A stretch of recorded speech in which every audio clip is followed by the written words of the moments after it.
وایم د سلامونه او نیکې هیلې احترامات مې ومنئ. زه ساحل سپین غر درته د نوي کال خوشخبري در کوم او بس د هغې نه یو څو نظمونه دي چې ما ته زړه په وینو جوړ کړي دي، غواړم چې واورئ. په پیل ځل کې راځم عامر صاحب جاجو ته چې د کندهار ولایت د سپین بولدک د اتمې حوزې قومندانو او د ظالمانو د لاسه په شهادت ورسېدو. موږ د لوی خدای جل جلاله نه ورته د دې صبر غواړو.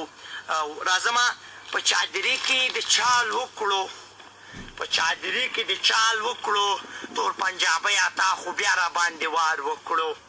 او زه د غیرت د تور تم لاندې یم، ستا هم د وینو د سور تم لاندې یم. زه افغانستان غیرت پښتو ګڼم چې زه د غیرت د سیمې وختو لاندې یم.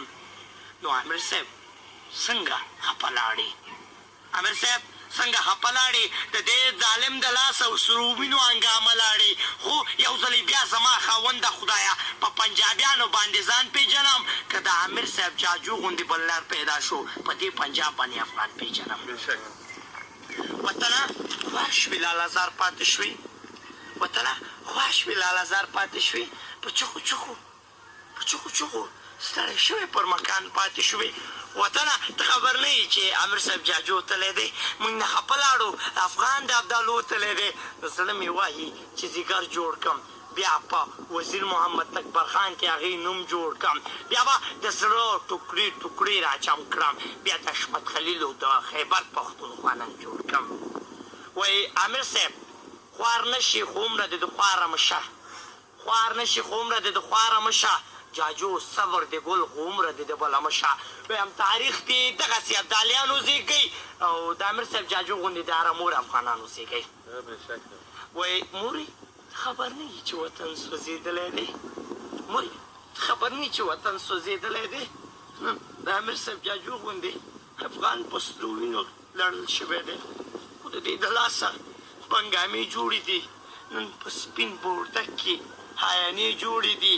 نو کوم حکومت کوم دولت ته زه آواز وکړم، کوم رئیس جمهور کوم پاچا ته د زړه هغه درباز وکړم چې د دې پنجاب د لاسه هغسې امیر جاجو تلی دی، هم د دې الغل د لاسه هغه افغانو ابدالو تلی دی. او مورې خبر نه یې، مورې خبر نه یې چې زما زړګی نن ټوکړې ټوکړې شو، د وطن په درد ستړی ستړی لیونی لیونی شو. بس د وطن یو آواز غواړم، زه د عامر صاحب د جاجو د هره مور هغه لاس غواړم. وایي زما مورې شهید امیر جاجو سلام دی، زما مورې شهید امیر جاجو شهید شو، د وطن توره ماته شوې غیرتو شهید شو. نو روزانه دغلته د وینو سور امبل جوړ وي، د تور پنجاب د لاسه په مینو لوی رابر جوړ وي. نو زه به یې څه قصه د پښتونو ساتم د دې پنجاب د لاسه چې په ما د وینو ستم جوړ وي. او صبر دې ګل شه عمره دې د بله مشه، صبر دې ګل شه عمره دې د بله مشه. عامر صاحب جاجو زما ستا لاسونه او د هغې ګریوان شه، اوې زه لا ژوندی مینې د بدل به ترې نه اخلم، د دې پنجابیانو نه ستا د غیرت یو په بل به اخلم. که زه ژوندی وم نو د دې حساب ته اخلم، زه ستا د وینو د څاڅکو لوی میدان ته اخلم. او د بل طرفه دا فضل الرحمن ارامي بس پښتنه نشته او فتوا صادر کړي.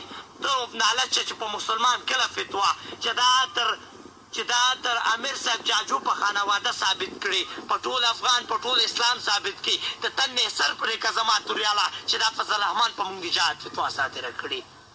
او ګل شاه غلاس ګلستان غواړم او زه د کلونو هغه داستان غواړم. بس د وطن یو اوازې پکار دي، بس د وطن یو اوازې پکار دي، بس د غیرت سیمې داسې اندازې پکار دي، بس د غیرت سیمې داسې اندازې پکار دي. توجه نه یوه نړۍ مننه.